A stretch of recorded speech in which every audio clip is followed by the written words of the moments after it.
And now chapter 31. Narada instructs the Pracetas.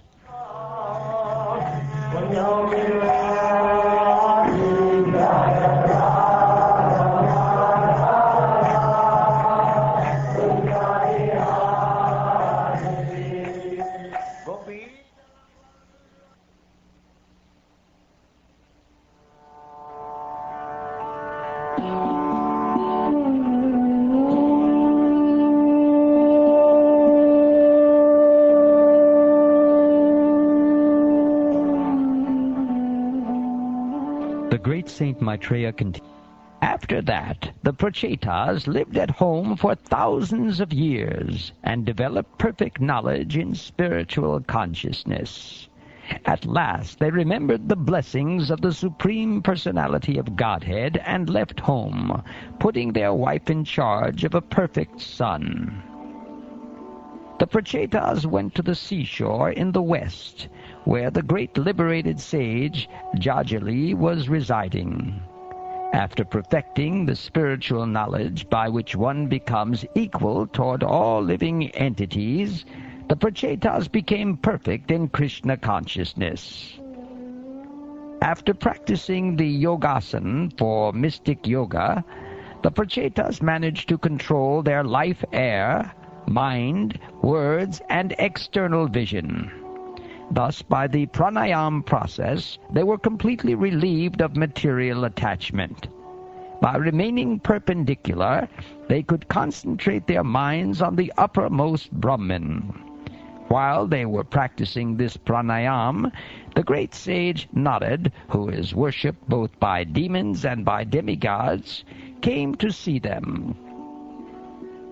As soon as the Pracetas saw that the great sage Narada had appeared, they immediately got up even from their asanas.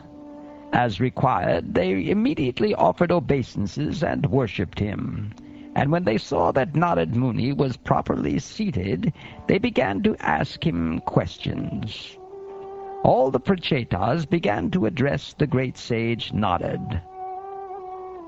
O great sage, O Brahmin, we hope you met with no disturbances while coming here. It is due to our great fortune that we are now able to see you. By the traveling of the sun, people are relieved from the fear of the darkness of night, a fear brought about by thieves and rogues. Similarly, your traveling is like the sun's, for you drive away all kinds of fear. O Master, may we inform you that because of our being overly attached to family affairs, we almost forgot the instructions we received from Lord Shiva and Lord Vishnu? Dear Master, kindly enlighten us in transcendental knowledge, which may act as a torchlight by which we may cross the dark nescience of material existence.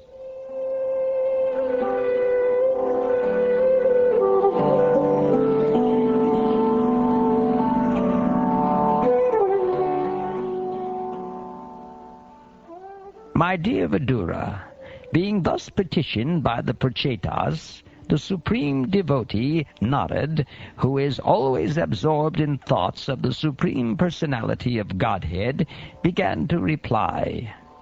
The great sage Narada said, When a living entity is born to engage in the devotional service of the Supreme Personality of Godhead, who is the Supreme Controller, his birth, all his fruitive activities, his lifespan, his mind, and his words are all factually perfect. A civilized human being has three kinds of births. The first birth is by a pure father and mother, and this birth is called birth by semen. The next birth takes place when one is initiated by the spiritual master, and this birth is called Savitra. The third birth, called Yajnika, takes place when one is given the opportunity to worship Lord Vishnu. Despite the opportunities for attaining such births, Even if one gets the lifespan of a demigod, if one does not actually engage in the service of the Lord, everything is useless. Similarly, one's activities may be mundane or spiritual, but they are useless if they are not meant for satisfying the Lord.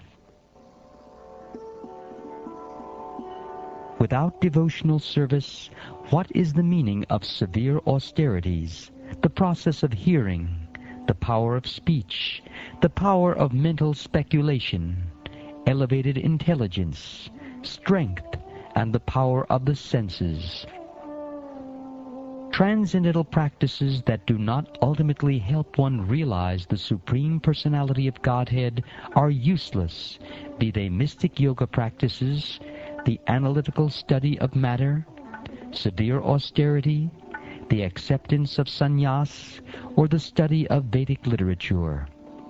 All these may be very important aspects of spiritual advancement, but unless one understands the Supreme Personality of Godhead, Hari, all these processes are useless. Factually, the Supreme Personality of Godhead is the original source of all self-realization. Consequently, the goal of all auspicious activities, karma, jnana, yoga, and bhakti, is the Supreme Personality of Godhead.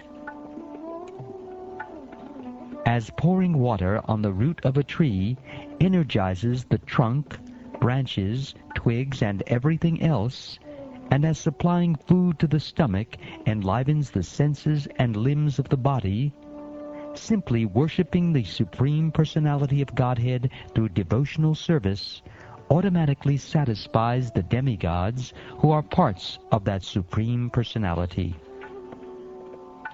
During the rainy season, water is generated from the sun, and in due course of time, during the summer season, the very same water is again absorbed by the sun. Similarly, all living entities, moving and inert, are generated from the earth, and again, after some time, they all return to the earth as dust. Similarly, everything emanates from the Supreme Personality of Godhead, and in due course of time, everything enters into him again. Just as sunshine is non-different from the sun, the cosmic manifestation is also non-different from the Supreme Personality of Godhead. The Supreme Personality is therefore all-pervasive within this material creation. When the senses are active, they appear to be part and parcel of the body, but when the body is asleep, their activities are unmanifest. Similarly, the whole cosmic creation appears different, and yet non-different from the Supreme Person. My dear kings, sometimes in the sky there are clouds, sometimes there is darkness, and sometimes there is illumination. The appearance of all these takes place consecutively. Similarly, in the Supreme Absolute, the modes of passion, darkness, and goodness appear as consecutive energies. Sometimes they appear, and sometimes they disappear. Because the Supreme Lord is the cause of all causes, he is the supersoul of all individual living entities, and he exists as both the remote and immediate cause. Since he is aloof from the material emanations, he is free from their interactions and is Lord of material nature.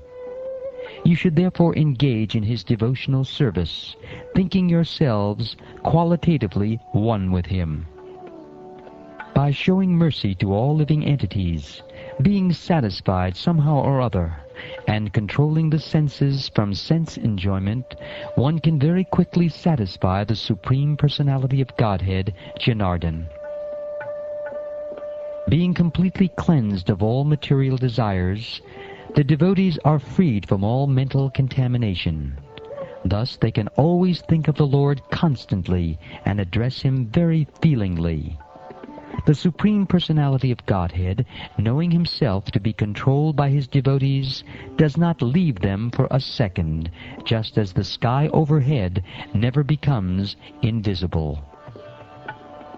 The Supreme Personality of Godhead becomes very dear to those devotees who have no material possessions, but are fully happy in possessing the devotional service of the Lord. Indeed, the Lord relishes the devotional activities of such devotees. Those who are puffed up with material education, wealth, aristocracy, and fruitive activity are very proud of possessing material things, and they often deride the devotees. Even if such people offer the Lord worship, the Lord never accepts them. Although the Supreme Personality of Godhead is self-sufficient, he becomes dependent on his devotees. He does not care for the goddess of fortune, nor for the kings and demigods who are after the favors of the goddess of fortune. Where is that person who is actually grateful and will not worship the personality of Godhead?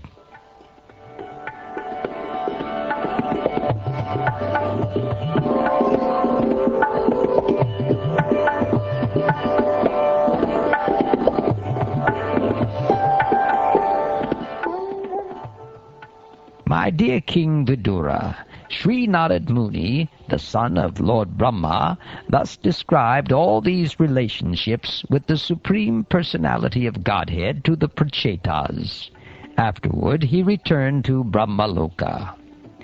Hearing from Narada's mouth the glories of the Lord, which vanquish all the ill fortune of the world, the Pracetas also became attached to the Supreme Personality of Godhead. Meditating on his lotus feet, they advanced to the ultimate destination. My dear Vidura, I have told you everything you wanted to know about the conversation between Narada and the Pracetas, the conversation describing the glories of the Lord. I have related this as far as possible.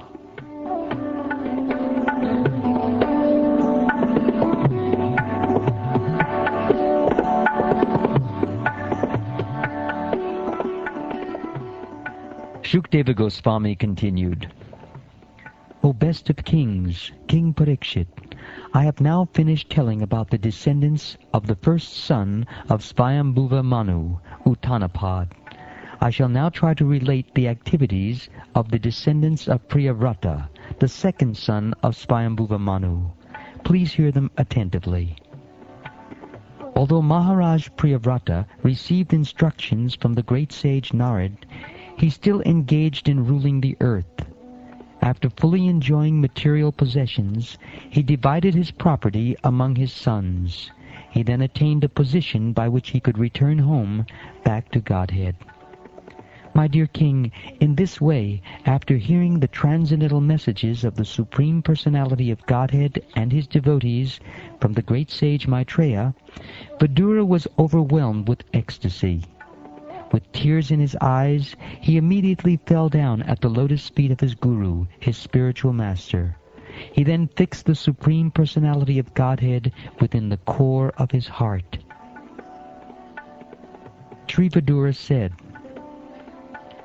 O great mystic, O greatest of all devotees, by your causeless mercy, I have been shown the path of liberation from this world of darkness. By following this path, a person liberated from the material world can return home back to Godhead.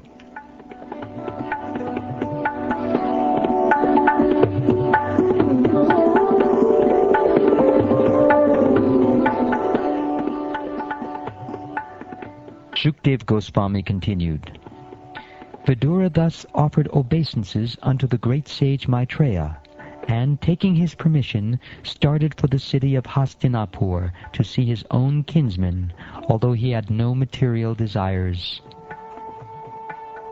O King, those who hear these topics about kings who are completely surrendered to the Supreme Personality of Godhead obtain without difficulty a long life, wealth, good reputation, good fortune, and ultimately the opportunity to return home back to Godhead.